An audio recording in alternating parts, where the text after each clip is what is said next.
എല്ലാവർക്കും ഇന്നത്തെ ഒരു പുതിയ വീഡിയോയിലോട്ട് സ്വാഗതം. അപ്പോൾ കുറേ ദിവസമായിട്ട് കുറേ പേര് എന്നോട് പറയുന്നുണ്ട് ചേച്ചി ഹെൽത്ത് എഡ്യൂക്കേഷൻ റിലേറ്റഡ് ആയിട്ട് വീഡിയോ ചെയ്യാമെന്നുള്ളൊരു കാര്യം. അപ്പം ഞാൻ എൻ്റെ ഹെൽത്ത് എഡ്യൂക്കേഷൻ എങ്ങനെയായിരുന്നു അത്തരത്തിലുള്ള എക്സ്പീരിയൻസസ് ഷെയർ ചെയ്തുകൊണ്ട് തന്നെയാണ് ഇന്നത്തെ ഈ ഒരു വീഡിയോ ചെയ്യുന്നത്. അപ്പോൾ ഇതുവരെ നമ്മുടെ ചാനൽ സബ്സ്ക്രൈബ് ചെയ്യാത്തവരാണെങ്കിൽ ഒന്ന് സബ്സ്ക്രൈബ് ചെയ്ത് സപ്പോർട്ട് ചെയ്യുക. അപ്പോൾ നമുക്ക് നമ്മുടെ വീഡിയോയിലോട്ട് പോവാം. അപ്പോൾ ആദ്യം തന്നെ ഈ വീഡിയോ കണ്ടുകൊണ്ടിരിക്കുന്നവരിൽ ക്ലിനിക്കൽ പോസ്റ്റിംഗ് തുടങ്ങിയവരുണ്ടാവും, തുടങ്ങാത്തവരുണ്ടാവും. അപ്പോൾ നമ്മൾ ക്ലിനിക്കൽ സൈഡിലോട്ട് പോകുന്ന സമയത്ത് നമുക്ക് ഒരുപാട് റിക്വയർമെന്റ് ഫിനിഷ് ചെയ്യേണ്ടതായിട്ടുണ്ട്. അപ്പോൾ ഒരു ക്ലിനിക്കൽ റിക്വയർമെന്റിൽ നമുക്ക് ഫസ്റ്റ് സെമസ്റ്ററിൽ വരുന്നത് history collection, fall risk assessment, pressure sore, കൂടാതെ തന്നെ ഹെൽത്ത് എഡ്യൂക്കേഷൻ, അത്തരത്തിലുള്ള നമ്മുടെ റിക്വയർമെന്റ് ഒക്കെയാണ് വരുന്നത്. നമ്മൾ ഈ കെയർ പ്ലാൻ എന്നൊക്കെ കേട്ടിട്ടില്ലേ, അതൊക്കെ സെക്കൻഡ് സെമ്മ് മുതലാണ് കെയർ പ്ലാൻ ഒക്കെ നമുക്ക് എഴുതാനായിട്ടൊക്കെ ഉള്ളത്. അപ്പോൾ ഫസ്റ്റ് സെമ്മിൽ വളരെ സിമ്പിൾ ആയിട്ടുള്ള കാര്യങ്ങളൊക്കെ ഉള്ളൂ. അപ്പോൾ അതിനകത്ത് വരുന്നതാണ് ഹെൽത്ത് എഡ്യൂക്കേഷൻ. ആ ഒരു ഹെൽത്ത് എഡ്യൂക്കേഷൻ ഫസ്റ്റ് സെമ്മ് തന്നെ മുതൽ തുടങ്ങും. പിന്നീട് നമുക്ക് മുന്നോട്ട് വരുന്ന സെമ്മുകളിലെല്ലാം ഈ ഒരു ഹെൽത്ത് എഡ്യൂക്കേഷൻ കാണും. അപ്പോൾ നമുക്ക് ഫസ്റ്റ് സെമ്മിനെ പറ്റി പറയാനാണെങ്കിൽ ഫസ്റ്റ് സെമ്മിൽ ഒരു ഹെൽത്ത് എഡ്യൂക്കേഷൻ ആണുള്ളത്. സെക്കൻഡ് സെമ്മിൽ നമുക്ക് ഹെൽത്ത് എഡ്യൂക്കേഷൻ ഇല്ല. തേർഡ് സെമ്മിലാണ് ഇപ്പം ഞാൻ പഠിക്കുന്നത്. ഇപ്പം എനിക്ക് 2 ഹെൽത്ത് എഡ്യൂക്കേഷനാണ് ഈ ഒരു സെമസ്റ്ററിലുള്ളത്. അപ്പം അങ്ങനെയാണ് കാര്യങ്ങൾ. മുന്നോട്ടായാലും ഇനി കുറേ ഹെൽത്ത് എഡ്യൂക്കേഷൻ ഓരോ സെമസ്റ്ററിലുമായിട്ട് ഉണ്ട്. അപ്പം ഹെൽത്ത് എഡ്യൂക്കേഷൻ എന്ന് പറയുമ്പോൾ എന്താണെന്ന് ചോദിച്ചു കഴിഞ്ഞാൽ നമ്മൾ ക്ലിനിക്കൽ സൈഡിലോട്ട് പോവുക, ഹോസ്പിറ്റലിലോട്ട് പോകുന്നു. ആ സമയത്ത് ഒരുപാട് പേഷ്യൻസ് ആണ്. അപ്പം നമുക്ക് നമ്മുടെ കോളേജിൽ നിന്ന് തന്നെ ഓരോ ടോപ്പിക്സ് തന്നിട്ടുണ്ടാവും. നമുക്ക് നമ്മുടെ ആ ഒരു ഹെൽത്ത് എഡ്യൂക്കേഷൻ നമ്മൾ ഏത് ടോപ്പിക്കാണ് എന്നുള്ളൊരു കാര്യം നമുക്ക് കോളേജിൽ നിന്ന് തന്നെ തരും.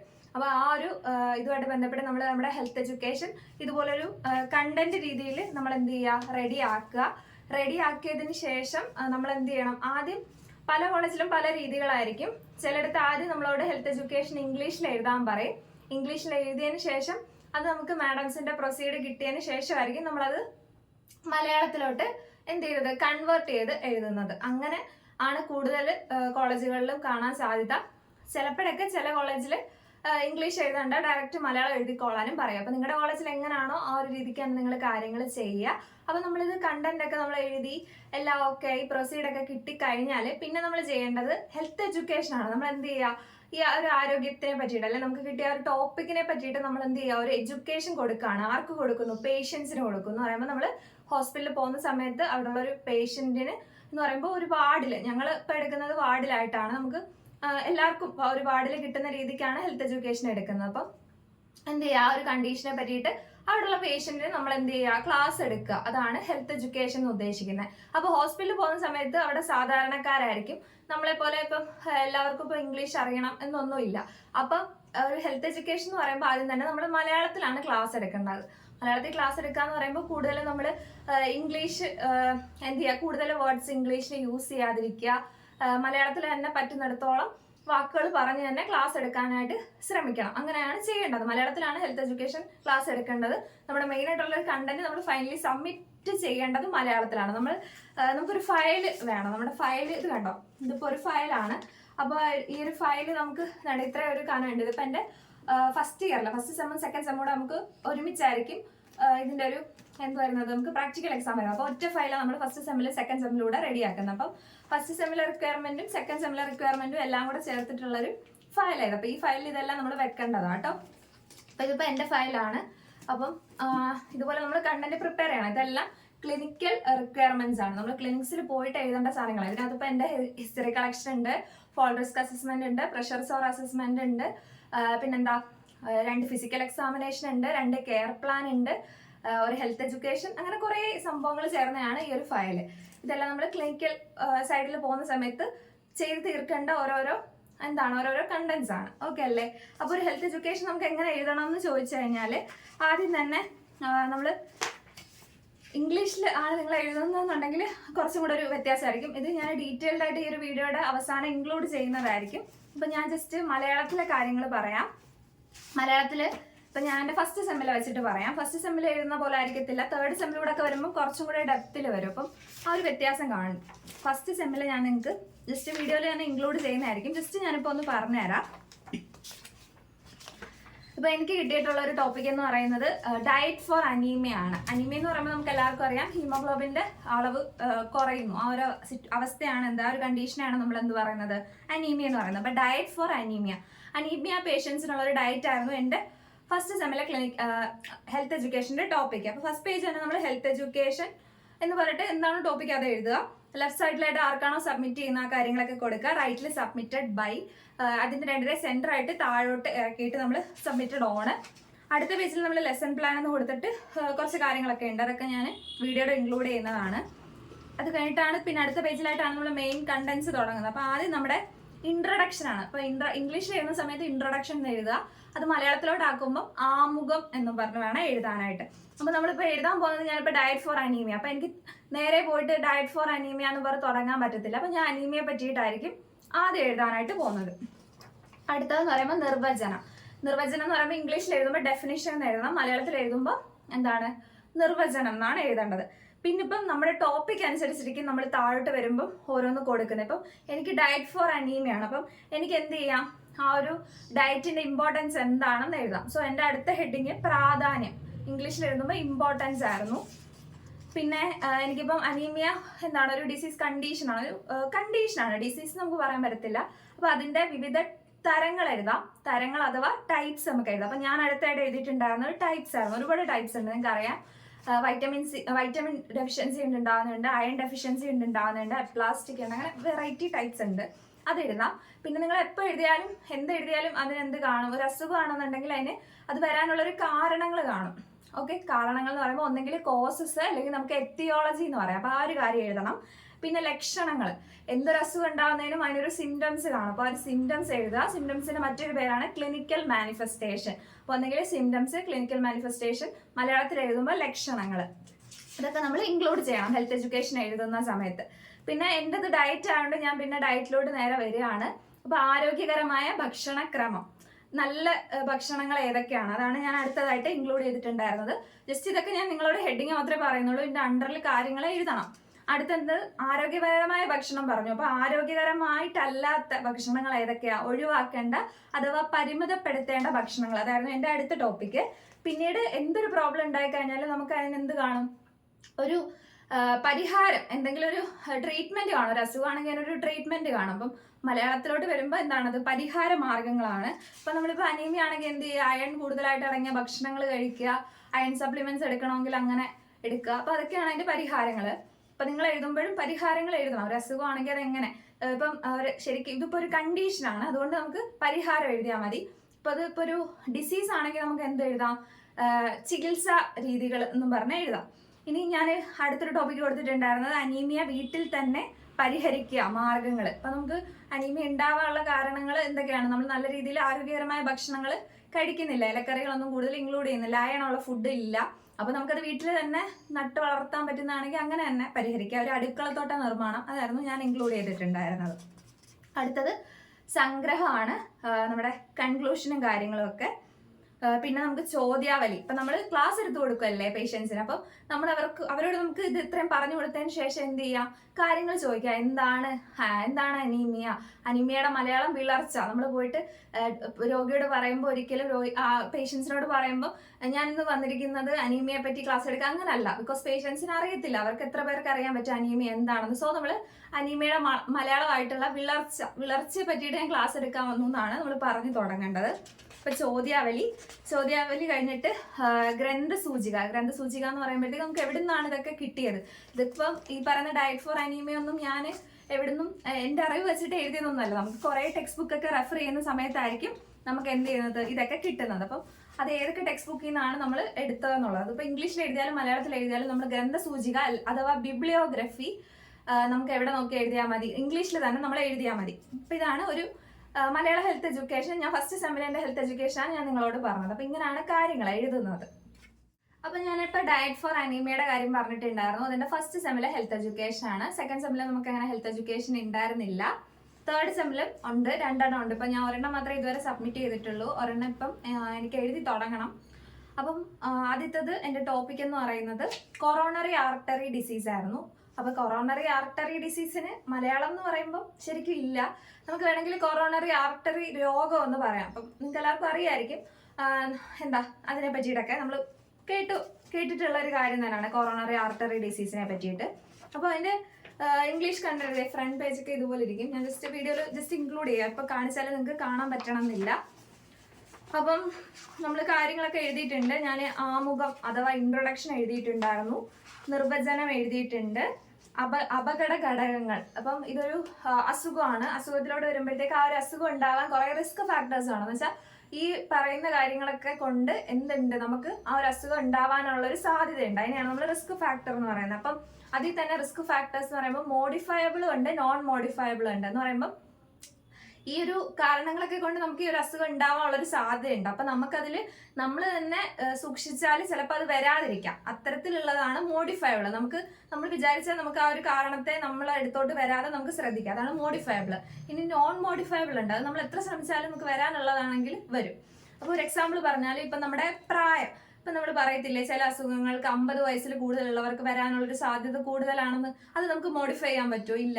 എന്റെ പ്രായം ഇപ്പൊ എനിക്ക് കുറയ്ക്കാനൊന്നും പറ്റത്തില്ലല്ലോ. അങ്ങനെ പിന്നെ എനിക്കിപ്പം എന്റെ വീട്ടിലുള്ളവർക്ക് ഇപ്പം ഷുഗർ ഉണ്ട്. അപ്പൊ ചിലപ്പോൾ എനിക്കും ഭാവിയിൽ അങ്ങനെ വരാനുള്ളൊരു സാധ്യതയുണ്ട്. അതൊക്കെ ജനറ്റിക്സിന്റെ ഭാഗമാണ്. അപ്പൊ അത് നമുക്ക് മോഡിഫൈ ചെയ്യാൻ പറ്റുമോ? അത് നമുക്ക് മോഡിഫൈ ചെയ്യാൻ പറ്റത്തില്ല. അതേസമയം ഒരു മോഡിഫയബിൾ ഫാക്ടർ പറയാൻ പറഞ്ഞാൽ നമ്മുടെ ഒരു ലൈഫ് സ്റ്റൈല്, നമ്മുടെ ഒരു ജീവിത ശൈലി. ഇപ്പൊ നമ്മൾ കൃത്യമായിട്ട് ഇപ്പം സ്ഥിരമായിട്ട് എന്നും നമ്മൾ എക്സസൈസ് ചെയ്യുന്ന വ്യക്തിയാണ്, നമ്മൾ നല്ല രീതിയിൽ നല്ല ആഹാരങ്ങൾ കഴിക്കുന്നുണ്ട്, കൂടുതലായിട്ട് നമ്മൾ ഫാസ്റ്റ് ഫുഡ് അതൊക്കെ ഒഴിവാക്കുന്ന വ്യക്തിയാണെങ്കിൽ നമുക്ക് കുറെ അസുഖങ്ങളൊക്കെ വരാതിരിക്കാനുള്ള ഒരു സാധ്യത വളരെ കൂടുതലാണ്. ഇപ്പം കൊഴുപ്പടങ്ങിയ ഭക്ഷണങ്ങളാണ് കൂടുതൽ ഇപ്പോൾ ഒരു കൊറോണറി ആർട്ടറി ഡിസീസിലോട്ട് നയിക്കുന്നത്. അപ്പൊ നമ്മൾ കുറേയൊക്കെ അത് ഒഴിവാക്കി കഴിഞ്ഞാൽ നമുക്കത് വരാതിരിക്കാനുള്ള സാധ്യത കുറയത്തില്ലേ? അപ്പൊ അതൊരു മോഡിഫയബിൾ ആയിട്ടുള്ള റിസ്ക് ഫാക്ടറാണ്. ഓക്കെ, മനസ്സിലായെന്ന് വിചാരിക്കും. ജസ്റ്റ് നിങ്ങൾക്ക് ഇതൊക്കെ പുതിയതായതുകൊണ്ടാണ് ഞാൻ ചെറുതായിട്ടെങ്കിലും ഒന്ന് എക്സ്പ്ലെയിൻ ചെയ്ത് പറയുന്നത്. അപ്പൊ എന്റെ അടുത്തത് എഴുതിയിട്ടുണ്ടായിരുന്നു ഈ പറയുന്ന റിസ്ക് ഫാക്ടേഴ്സ് ആയിരുന്നു. അതിൽ തന്നെ മോഡിഫയബിളും നോൺ മോഡിഫയബിളും. പരിഷ്കരിക്കാവുന്നവ, പരിഷ്കരിക്കാൻ കഴിയാത്തവ. ഓക്കെ, പിന്നെ എഴുതിയിട്ടുണ്ടായിരുന്നത് രോഗവ്യാപനമാണ്. ഇപ്പം രോഗവ്യാപനം എന്ന് പറയുമ്പോൾ അതിന്റെ ഒരു ഇംഗ്ലീഷ് പത്തോഫിസിയോളജി. അത് എങ്ങനെയാണ് ആ ഒരു രോഗം നമുക്ക് വരുന്നത്, നമ്മുടെ ശരീരത്തിനുള്ളിൽ എന്തൊക്കെ നടന്നിട്ടാണ്, എങ്ങനെ ആ ഒരു രോഗം നമ്മളിലേക്ക് എത്തിച്ചേരുന്നു, എന്തൊക്കെയാണ് അതിൻ്റെ ഇടയിൽ നടക്കുന്ന സ്റ്റെപ്സ്, അതാണ് പത്തോഫിസിയോളജി. ഫസ്റ്റ് സെമ്മിൽ ശരിക്കും നമ്മൾ ഈ ഒരു ഹെൽത്ത് എഡ്യൂക്കേഷൻ ഒക്കെ എഴുതുന്ന സമയത്ത് പത്തോഫിസിയോളജി ഒന്നും എഴുതിയില്ലെങ്കിൽ പ്രശ്നമൊന്നുമില്ല. ബിക്കോസ് നമുക്ക് പത്തോഫിസിയോളജി ഒന്നും അപ്പം നമ്മൾ പഠിക്കുന്നില്ല. ഇപ്പൊ തേർഡ് സെമ്മിൽ നമുക്ക് അഡൽട്ട് ഹെൽത്ത് നഴ്സിംഗ് എന്ന് പറയുന്ന സബ്ജക്ട് ഉണ്ട്. അതിലാണ് നമ്മൾ പത്തോഫിസിയോളജി പഠിച്ചു തുടങ്ങുന്നത്. സോ ഇപ്പൊ നമുക്കത് എഴുതിയേ പറ്റത്തുള്ളൂ. പക്ഷെ ഫസ്റ്റ് സെമ്മിലൊന്നും അത് എഴുതേണ്ടതായിട്ടില്ല. ഓക്കെ, അടുത്തതായിട്ട് രോഗലക്ഷണങ്ങൾ. അത് ഫസ്റ്റ് സെം ആണെങ്കിലും തേർഡ് സെമ്മിലാണെങ്കിലും എല്ലാം നമ്മൾ ഇൻക്ലൂഡ് ചെയ്തിരിക്കണം. രോഗലക്ഷണങ്ങൾ, സിംറ്റംസ് അഥവാ ക്ലിനിക്കൽ മാനിഫെസ്റ്റേഷൻസ്. അടുത്തതായിട്ട് ഞാൻ എഴുതിയിട്ടുള്ളത് സങ്കീർണതകളാണ്. സങ്കീർണതകൾ എന്ന് പറയുമ്പോൾ കോംപ്ലിക്കേഷൻസ്. ഇത് വന്നത് കൊണ്ട് ഇതിനെ പിന്തുടർന്നുകൊണ്ട് അല്ലെ ഇതിന്റെ ഒരു ബാക്കി പത്രം എന്നുള്ള ലെവലിൽ നമുക്ക് വേറെ എന്തൊക്കെ പ്രശ്നങ്ങൾ വരാനുള്ള ഒരു സാധ്യതയുണ്ട്. അതിനാണ് നമ്മൾ സങ്കീർണതകൾ അഥവാ കോംപ്ലിക്കേഷൻസ് എന്ന് പറയുന്നത്. അടുത്തായിട്ട് രോഗനിർണയം. നമുക്ക് ഈ ഒരു രോഗം എനിക്കുണ്ട് അല്ലെ മറ്റൊരാൾക്ക് ഉണ്ടെന്ന് എങ്ങനെ നമുക്ക് മനസ്സിലാക്കാം, അതിന്റെ ഒരു ഡയഗ്നോസ്റ്റിക് മെഷേഴ്സ് ആണ് രോഗനിർണയം എന്ന് പറയുന്നത്. ഇപ്പം CT സ്കാൻ എടുക്കുക, അല്ലെങ്കിൽ ബ്ലഡ് ചെക്ക് ചെയ്യുക, അങ്ങനത്തെ കാര്യങ്ങളൊക്കെ. Okay, blood routine, urine routine, CT scan, USG, neck, അങ്ങനത്തെ ഒക്കെ കാര്യങ്ങൾ. അപ്പൊ ഇത് നമ്മൾ കൂടുതലായിട്ട് ഡയഗ്നോസ്റ്റിക് ഇവാലുവേഷൻ ഒക്കെ തേർഡ് സെമ്മിലോട്ട് വരുമ്പോഴാണുള്ളത്. സോ നിങ്ങൾ നിങ്ങളുടെ ഒരു മാഡത്തിനോട് ചോദിക്കുക ഇതൊക്കെ ഇൻക്ലൂഡ് ചെയ്യണമെന്ന്, എന്നിട്ട് നിങ്ങൾക്ക് എഴുതണമെങ്കിൽ എഴുതാം. പിന്നെ ചികിത്സാ രീതികൾ എന്ന് വെച്ചാൽ ട്രീറ്റ്മെന്റ്. എങ്ങനെയാണ് ട്രീറ്റ്മെന്റ് എന്നൊക്കെ പറയുമ്പം നമ്മൾ ഡെപ്തിൽ പഠിക്കുന്നത് ഇതെല്ലാം തേർഡ് സെമ്മിൽ തൊട്ടാണ്. സോ ഫസ്റ്റ് സെമ്മിൽ നിങ്ങൾ സാധാ ഒരു കുറച്ച് അത്യാവശ്യം സിംറ്റംസ്, കാരണങ്ങൾ അതൊക്കെ വെച്ചിട്ട് ഹെൽത്ത് എഡ്യൂക്കേഷൻ തയ്യാറാക്കുക. തേർഡ് സെമ്മിലോട്ടൊക്കെ വരുമ്പോൾ ഇതുപോലെ തന്നെ ചെയ്യേണ്ടതായിട്ടുണ്ട്. ചികിത്സാ രീതികൾ, ട്രീറ്റ്മെന്റ് എന്ന് പറഞ്ഞാൽ പല തരത്തിലുള്ളത് കാണും. അപ്പം മരുന്ന് കഴിക്കുന്ന മെഡിക്കേഷൻ വഴിയുള്ളത് കാണും. പിന്നെ സർജറി കാണും. അതൊരു ചികിത്സയല്ലേ സർജറി. പിന്നെ നമ്മുടെ ലൈഫ് സ്റ്റൈലിന്റെ മോഡിഫിക്കേഷൻസ്, അങ്ങനെ പലതും കാണും. അപ്പൊ ഞാൻ ഇൻക്ലൂഡ് ചെയ്തിട്ടുള്ളത് മരുന്നുകളുണ്ട്, ശസ്ത്രക്രിയാ നടപടിക്രമങ്ങളുണ്ട്, ജീവിതശൈലി മാറ്റങ്ങളുണ്ട്. ജീവിതശൈലി മാറ്റങ്ങൾ എന്താ? വ്യായാമം ചെയ്യുക, പുകവലിക്കാതിരിക്കുക. ഇപ്പം എന്തസുഖമാണോ അതിന് വേണ്ടാത്ത ഭക്ഷണങ്ങൾ കാണും, നല്ലതല്ലാത്ത ഭക്ഷണങ്ങൾ അത് ഒഴിവാക്കുക. നല്ലതായ ഏതൊക്കെ ഭക്ഷണം ഉണ്ടോ അത് മെൻഷൻ ചെയ്തിട്ട് അത് ഇൻക്ലൂഡ് ചെയ്യുക, അങ്ങനത്തെ കാര്യങ്ങളൊക്കെ. പിന്നെ പ്രതിരോധം, ഇതിനെ നമുക്ക് എങ്ങനെ പ്രിവെന്റ് ചെയ്യാം, ഏതൊരു അസുഖം വരുന്നതിന് മുന്നേ നമ്മളത് വരാതിരിക്കാനുള്ള മാർഗങ്ങളല്ലേ നോക്കേണ്ടത്, അതെങ്ങനെ തടയാം, അത് വരാതെ നോക്കാം. അതാണ് പ്രിവെൻഷൻ അഥവാ പ്രതിരോധം. അപ്പൊ അതും എഴുതണം. അത് ഫസ്റ്റ് സെമ്മിലാണെങ്കിലും എപ്പോഴാണെങ്കിലും എഴുതണം. പിന്നെ നഴ്സിംഗ് മാനേജ്മെന്റ്, നമ്മൾ നഴ്സിംഗ് കോഴ്സാണ് പഠിക്കുന്നത്. അപ്പൊ നമുക്ക് ഈ ഒരു ഇതുമായിട്ട് ബന്ധപ്പെട്ട് എങ്ങനെയൊക്കെ അതിനെ മാനേജ് ചെയ്യാം. അപ്പോൾ ഇപ്പൊ എന്ത് ചെയ്യുക, നമ്മൾ നഴ്സ് എന്നുള്ള ലെവലിൽ ഒരു പേഷ്യന്റ് വന്നാൽ പേഷ്യന്റിനെ എന്ത് ചെയ്യുക, കണ്ടിന്യൂസ് ആയിട്ട് മോണിറ്റർ ചെയ്യുക. എന്തെങ്കിലും ലക്ഷണങ്ങൾ ഉണ്ടെങ്കിൽ അത് നമ്മൾ എന്ത് ചെയ്യുക, വേണ്ടപ്പെട്ടവരെ ഇൻഫോം ചെയ്യുക. പിന്നെ അവർക്ക് എന്തെങ്കിലും വേദന കാര്യങ്ങളൊക്കെ ഉണ്ട് അത് മാനേജ് ചെയ്യാനുള്ളത് നമ്മളെ കൊണ്ട് പറ്റുന്ന കാര്യങ്ങൾ എന്തെങ്കിലും ഉണ്ട് ചെയ്യുക. അപ്പം കംഫർട്ടബിൾ ഡിവൈസ്, കംഫർട്ടബിൾ പൊസിഷൻ എന്നൊക്കെ ഇതൊക്കെ നിങ്ങൾക്ക് പഠിച്ചിട്ടില്ല എന്നുണ്ടെങ്കിൽ നമ്മൾ പഠിക്കും ഇതൊക്കെ. പിന്നെ ഹെൽത്ത് എഡ്യൂക്കേഷൻ കൊടുക്കുക, അത് തന്നെ ഒരു നഴ്സിംഗ് മാനേജ്മെന്റ് ആണ്. പിന്നെ ഞാൻ സംഗ്രഹം എന്ന് വെച്ചാൽ കൺക്ലൂഷനും കാര്യങ്ങളും, ചോദ്യാവലി, ഗ്രന്ഥസൂചിക, ഇത്ര എഴുത്താണ് ഞാനിപ്പം ഈ സെമ്മിൽ എൻ്റെത് നിർത്തിയിട്ടുള്ളത്. അപ്പോൾ ഇതാണ് ഒരു ഓവറോൾ ഒരു ഇൻട്രൊഡക്ഷൻ. ഏകദേശം നിങ്ങൾക്ക് എല്ലാവർക്കും മനസ്സിലായെന്ന് വിചാരിക്കുന്നു. നിങ്ങൾക്കിപ്പം വരുന്ന സെമ്മിലായാലും ഈ ഒരു വീഡിയോ കണ്ടു കഴിഞ്ഞാൽ അത്യാവശ്യം എഴുതുന്ന ഒരു ഐഡിയ കിട്ടും. അതുകൊണ്ടാണ് ഇത്ര ഡീറ്റെയിൽഡ് ആയിട്ട് കാര്യങ്ങൾ പറഞ്ഞത്. ഓക്കെ, അപ്പൊ നമ്മൾ എങ്ങനെയാണ് എഴുതേണ്ടത് എന്നുള്ള കാര്യങ്ങളെല്ലാം പറഞ്ഞിട്ടുണ്ട്. അപ്പൊ ഇനി നമ്മൾ പറയാനായിട്ട് പോകുന്നത്, നമ്മൾ ഹെൽത്ത് എഡ്യൂക്കേഷൻ എടുക്കാനായിട്ട് പോവാണ്. അപ്പൊ എന്തൊക്കെ കാര്യങ്ങൾ ശ്രദ്ധിക്കണം, എങ്ങനെ എടുക്കണം. അപ്പം ഈ കാര്യങ്ങളെല്ലാം പറയുന്നത് ഞാൻ എൻ്റെ സ്വന്തം പേഴ്സണൽ എക്സ്പീരിയൻസസ് വെച്ചിട്ടും എൻ്റെ രീതിക്കാണ്. നിങ്ങൾക്ക് നിങ്ങളുടേതായിട്ടുള്ള രീതിക്കൊക്കെ പറ്റുന്നുണ്ടെങ്കിൽ ഉറപ്പായിട്ട് അങ്ങനെ എടുക്കാം. അപ്പം എനിക്ക് എൻ്റെ കാര്യങ്ങളെ പറയാറിയൂ, അതുകൊണ്ടാണ് ഞാൻ അങ്ങനെയൊക്കെ പറയുന്നത് കേട്ടോ. അപ്പോൾ ആദ്യം തന്നെ നമ്മൾ വെറുതെ പോയിട്ട് നമുക്ക് എടുക്കാൻ പറ്റത്തില്ല. നമുക്ക് കുറേ ഏവിയേറ്റ്സ് വേണം. എന്ന് പറയുമ്പോൾ ചാർട്ട്, പിന്നെ ഫ്ലാഷ് കാർഡ്, കുറേ സംഭവങ്ങളൊക്കെ ഉണ്ട്. അതൊക്കെ നമുക്ക് വേണം. അതെല്ലാം വെച്ചിട്ട് മാത്രമേ നമുക്ക് എന്ത് ചെയ്യാൻ പറ്റൂ, ഹെൽത്ത് എഡ്യൂക്കേഷൻ എടുക്കാൻ പറ്റൂ. അപ്പോൾ അങ്ങനെ അത് നമ്മളങ്ങനെയാണ്. അപ്പം കുറേ കാര്യങ്ങളൊക്കെ ഉണ്ട്. അപ്പോൾ ഫസ്റ്റ് സെമ്മിൽ ഞാനൊക്കെ ചാർട്ടും ഫ്ലാഷ് കാർഡ് ഇത് രണ്ടും മാത്രമേ ഞങ്ങളൊക്കെ ഉണ്ടാക്കിയിട്ടുണ്ടായിരുന്നുള്ളൂ. അതിനെപ്പറ്റി ഞങ്ങൾക്ക് അറിയത്തും ഉണ്ടായിരുന്നുള്ളൂ. ഇപ്പം ഞങ്ങൾ പുതിയ കുറേ സാധനങ്ങളൊക്കെ ഉണ്ടാക്കുന്നുണ്ട്. ലീഫ്ലെറ്റ്, പാംലെറ്റ്, ലാഡർ, അങ്ങനെ കുറേ സാധനങ്ങളൊക്കെ ഉണ്ട്. ഈ ഒരു വീഡിയോയിൽ തന്നെ ഇതെല്ലാം എനിക്ക് ഇൻക്ലൂഡ് ചെയ്യാൻ പറ്റുമോ എന്നുള്ളൊരു കാര്യം എനിക്ക് അറിയത്തില്ല. അല്ലെന്നുണ്ടെങ്കിൽ നമ്മൾ സെക്കൻഡ് പാർട്ടായിട്ട് ആ ഒരു കാര്യങ്ങളെല്ലാം കാണിക്കുന്ന വീഡിയോ കൂടെ ചെയ്യുന്നതായിരിക്കും. എൻ്റെ കയ്യിലെല്ലാം ഇരിപ്പുണ്ട്, ഞാൻ സൂക്ഷിച്ച് വെച്ചിട്ടുണ്ട് കുറേയൊക്കെ. അപ്പോൾ അതിവിടെ കാണിക്കുന്നതായിരിക്കും. അപ്പോൾ ഇതെല്ലാം മലയാളത്തിൽ വേണം എന്നുള്ളൊരു കാര്യം നമ്മൾ ഓർക്കുക. അപ്പോൾ ക്ലാസ് എടുക്കാൻ പോകുന്ന സമയത്ത് ഈ സാധനങ്ങളെല്ലാം ആയിട്ട് നമ്മൾ വേണം. പിന്നെ നമ്മുടെ ആ ഒരു കണ്ടന്റും കാര്യങ്ങളും എല്ലാം കൊണ്ടുപോകണം. പിന്നെ ഒരു കാര്യം ഞാൻ പറയാൻ വിട്ടുപോയി, ഹെൽത്ത് എഡ്യൂക്കേഷൻ എഴുതുന്ന സമയത്ത് നമ്മുടെ പേപ്പർ നമ്മൾ ഹൊറിസോണ്ടൽ ആയിട്ട് വെച്ചിട്ട് വേണം എഴുതാനായിട്ട്. നമ്മൾ സാധാരണ വെർട്ടിക്കലായിട്ട് ഇങ്ങനെ വെച്ചിട്ടല്ലേ എഴുതുന്നത്, അങ്ങനെയല്ല. ഹൊറിസോണ്ടൽ ആയിട്ട് ഇതുപോലെ വെച്ചിട്ട് പേപ്പർ വരച്ചിട്ട് വേണം എഴുതാനായിട്ട്. ആ ഒരു കാര്യം ശ്രദ്ധിക്കുക. അതൊക്കെ മാഡത്തിനോട് ചോദിച്ചിട്ട് മാത്രമേ നിങ്ങൾ ഇതെല്ലാം എഴുതി തുടങ്ങാവൂ. അല്ലെന്നുണ്ടെങ്കിൽ നിങ്ങൾ അറിയാത്തതുകൊണ്ട് അബദ്ധങ്ങളൊക്കെ കാണിക്കാൻ ചാൻസ് ഉണ്ട്. മലയാളത്തിലാണ് നമ്മൾ പ്രസന്റ് ചെയ്യേണ്ടത്. അപ്പം ജസ്റ്റ് ഒരു ഇപ്പോൾ ഒരു എക്സാമ്പിൾ പറയാനാണെങ്കിൽ, നമ്മളിപ്പോൾ ആദ്യം ക്ലാസ് എടുക്കാൻ തുടങ്ങുന്നതിന് മുന്നേ തന്നെ നമ്മൾ എല്ലാ പേഷ്യൻ്റ് അടുത്തും ചെന്നിട്ടൊന്ന് പറയുക, ഞാൻ വന്നിട്ടുള്ളത് ഇതുപോലെ ഒരു ക്ലാസ് എടുക്കാൻ വേണ്ടിയിട്ടാണ്, അപ്പോൾ എല്ലാവരും കുറച്ച് നേരം ഒന്ന് ശ്രദ്ധിച്ചിരിക്കുക എന്നുള്ളൊരു കാര്യം പറയുക. അപ്പം ഞാൻ എൻ്റെ വെച്ചിട്ടാണ് പറയുന്നതെല്ലാം. ഞങ്ങളെല്ലാം വാർഡിലാണ് എടുക്കുന്നത്. അപ്പോൾ അവിടെ ഒരുപാട് പേഷ്യൻസ് ഒക്കെ കാണും. അപ്പോൾ അവർക്കാട്ടോ ഞങ്ങൾ എടുക്കുന്നത്. ഇനി പലയിടത്തും ചിലപ്പോൾ വ്യത്യാസങ്ങളൊക്കെ കാണും. അപ്പോൾ അതൊക്കെ അവരവരുടെ കോളേജിലും ഹോസ്പിറ്റലിലും എങ്ങനെയാണോ അങ്ങനെ ചെയ്യുക. അപ്പം നമ്മൾ ജസ്റ്റ് ഇൻഫോം ചെയ്യുക, ഞാൻ ഇതുപോലെ വന്നിട്ടുണ്ട് ക്ലാസ് എടുക്കാൻ എന്നുള്ള കാര്യമൊക്കെ ജസ്റ്റ് അവർ ഓരോരുത്തരുടെ അടുത്ത് പോയിട്ടൊന്ന് പറയാം. പിന്നെ നമ്മളെല്ലാം പ്രിപ്പയർ ആയി മാഡത്തിനോട് ഓക്കെ തുടങ്ങുമെന്ന് പറഞ്ഞതിന് ശേഷം നമ്മൾ തുടങ്ങുന്ന സമയത്ത് ഇതുപോലെ പറയുക. ഇതുപോലെ എന്താ എൻ്റെ പേര് പറയും. ഇപ്പം എന്താണ്, എൻ്റെ പേര് ശ്രീനന്ദന, ഞാൻ ഇന്നപോലെ ഇന്ന കോളേജിലെ കുട്ടിയാണ്. ഇപ്പം ഞാനാണെങ്കിൽ പറയും, ഞാൻ സിമെന്റ് കോളേജ് ഓഫ് നഴ്സിംഗ് മുട്ടത്തറയിലെ 2ാം വർഷ വിദ്യാർത്ഥിനിയാണ്. ഇങ്ങനെയാണ് ഇപ്പം ഞാൻ പറയുന്നത്. അപ്പം നിങ്ങൾ നിങ്ങളുടേതായ രീതിയിൽ കാര്യങ്ങൾ പറയുക. അപ്പം ഞാനിന്നിവിടെ നിൽക്കുന്നത് ഇതുപോലെ ഒരു ക്ലാസ്, ഒരു എന്തിനെ പറ്റിയിട്ടാണോ ആ ഒരു കാര്യം പറഞ്ഞിട്ട് അതിനെ പറ്റിയിട്ട് ഒരു ക്ലാസ് എടുക്കാൻ വേണ്ടിയിട്ടാണ്. ആണെങ്കിൽ പറയാം എന്താണ്, കൊറോണറി ആർട്ടറി രോഗത്തിനെ പറ്റിയിട്ട് ഒരു കുഞ്ഞു ക്ലാസ് എടുക്കാൻ വേണ്ടിയിട്ടാണ് ഞാൻ ഇന്നിവിടെ നിൽക്കുന്നത്. അപ്പൊ ഞാൻ ഓൾറെഡി കാര്യങ്ങളൊക്കെ പറഞ്ഞിട്ടുണ്ടായിരുന്നു. വീഡിയോ ഇടയ്ക്ക് വെച്ച് നിന്ന് പോയി കേട്ടോ. ഞാൻ ഫുള്ള് പറഞ്ഞ് തീർന്നിട്ട് ഫോൺ ഓഫ് ചെയ്യാൻ പോയതാണ്. അപ്പൊ ഞാൻ വീണ്ടും ബാക്കി കാര്യങ്ങൾ അതിനോട്ട് പറയാം. അപ്പം ഞാൻ ഇതുപോലെ എന്നെ പരിചയപ്പെടുത്തി, ഇന്ന കോളേജിലെ ഇന്ന വർഷ വിദ്യാർത്ഥിനിയാണ്. അപ്പം ഞാൻ ഇന്നിവിടെ നിൽക്കുന്നത് ഇന്ന കാര്യത്തിനെ പറ്റിയിട്ട്. ഇപ്പം ഞാൻ കൊറോണറി ആർട്ടറി രോഗമാണ് എടുത്തത്. അപ്പം ഞാൻ കൊറോണറി ആർട്ടറി രോഗത്തിനെ പറ്റിയിട്ട് ഒരു കുഞ്ഞു ക്ലാസ് എടുക്കാൻ വേണ്ടിയിട്ടാണ് ഇന്നിവിടെ നിൽക്കുന്നത്. അപ്പോൾ അവർക്കൊരു ഇൻട്രഡക്ഷൻ കൊടുക്കുക, എന്താണ് കൊറോണറി ആർട്ടറി രോഗം. അവർക്ക് ഇങ്ങനെ കേട്ട് കഴിഞ്ഞാൽ പേഷ്യൻസിന് ഇപ്പം എല്ലാവർക്കും മനസ്സിലാവത്തില്ല. അപ്പോൾ അവർക്ക് നമ്മൾ അതിനെ പറ്റിയിട്ടൊരു ഇൻട്രൊഡക്ഷൻ കൊടുക്കുക. അപ്പം ഞാൻ ഹെൽത്ത് എഡ്യൂക്കേഷൻ എടുത്തതാണെങ്കിൽ ഞാൻ ജസ്റ്റ് ഒന്ന് പറയാം. ഇപ്പം ആദ്യം തന്നെ ഞാനിപ്പോൾ നിങ്ങളാണ് കേട്ടോണ്ടിരിക്കുന്നവരെന്നിരിക്കുക. അപ്പം ഞാൻ പറയാണ്, നമ്മുടെ ശരീരത്തിന്റെ എല്ലാ ഭാഗങ്ങളും നല്ല രീതിയിൽ പ്രവർത്തിക്കാനായിട്ട് എന്ത് വേണം, ശരീരത്തിന് ഓക്സിജന്റെ ആവശ്യമുണ്ട്. അപ്പം ഈ ഒരു ഓക്സിജൻ ശരീരത്തിന്റെ വിവിധ ഭാഗങ്ങളിൽ എത്തുന്നതെന്ന് പറയുമ്പോഴത്തേക്ക് രക്തത്തിലൂടെയാണ്. അപ്പം ഈ രക്തത്തിലൂടെ ശരീരത്തിന്റെ വിവിധ ഭാഗങ്ങളിൽ ഓക്സിജൻ എത്തിച്ചേരുന്നു. അപ്പൊ ഇതുപോലെ തന്നെ നമ്മുടെ ഹൃദയത്തിൽ ഓക്സിജൻ എത്തിക്കുന്നത് കൊറോണറി ആർട്ടറി എന്ന് പറയുമ്പോൾ അതിന്റെ മലയാളം കൊറോണറി ധമനികളാണ്. അപ്പൊ കൊറോണറി ധമനികളിലൂടെ ഹൃദയത്തിലേക്ക് രക്തത്തിലൂടെ ഓക്സിജൻ എത്തിച്ചേരുന്നു. അപ്പം ചില കാരണങ്ങൾ, ആ ഒരു കാരണങ്ങൾ നമ്മൾ പറയുക. ഇപ്പൊ നമ്മൾ പുകവലിക്കുക, അമിതമായ കൊഴുപ്പടങ്ങിയ ഭക്ഷണങ്ങൾ കഴിക്കുക തുടങ്ങിയവ കൊണ്ട് എന്ത് ചെയ്യുന്നില്ല, ഹൃദയത്തിലേക്ക് ശരിയായ അളവിൽ, വേണ്ടത്ര അളവിൽ ഓക്സിജൻ ലഭിക്കുന്നില്ല എന്ന് പറയുമ്പോൾ എന്തുകൊണ്ടാണ്, അതിന്റെ ഒരു രോഗവ്യാപനം നമ്മൾ കുറച്ച് കഴിയുമ്പോൾ ഡിസ്കസ് ചെയ്യുക. അതുകൊണ്ട് അതിനെപ്പറ്റി കൂടുതൽ മെൻഷൻ ചെയ്യേണ്ട. എന്ത് ചെയ്യുന്നില്ല, ശരിയായ രീതിയിൽ ഓക്സിജൻ ഹൃദയത്തിലേക്ക് എത്തിച്ചേരുന്നില്ല. ആ ഒരു എത്തിച്ചേരുന്നില്ല. അപ്പൊ ഈ ഒരു ഇതുകൊണ്ട് ഉണ്ടാവുന്ന ഒരു അസുഖമാണിത് കൊറോണറി ആർട്ടറി രോഗം. ഈ ഒരു കാര്യം എന്ത് ചെയ്യുക, ജസ്റ്റ് ഒന്ന് പറഞ്ഞ് ഇൻട്രൊഡക്ഷൻ ആയിട്ട് വെക്കുക. ശരിക്കും ഞാൻ ഇതിൽ എക്സ്പ്ലെയിൻ ചെയ്താട്ടോ ആദ്യത്തെ വീഡിയോ എടുത്തിരിക്കുന്നത്. പക്ഷെ ഞാനിപ്പോൾ വീണ്ടും പറയുമ്പോൾ കുറേ കാര്യങ്ങൾ എനിക്ക് മിസ്സായി പോകും. ഫസ്റ്റ് ടൈം പറയുമ്പോൾ ഒരുപാട് കാര്യങ്ങൾ ശരിക്കും പറയും, പിന്നെ പറയുമ്പോൾ നമ്മൾ കുറേ കാര്യങ്ങൾ മിസ്സാവും കേട്ടോ. പ്രത്യേകിച്ച് ഇപ്പം പറഞ്ഞ് നിർത്തിയതേ ഉള്ളൂ, ഫുള്ള് പറഞ്ഞ് നിർത്തിയതാണ്.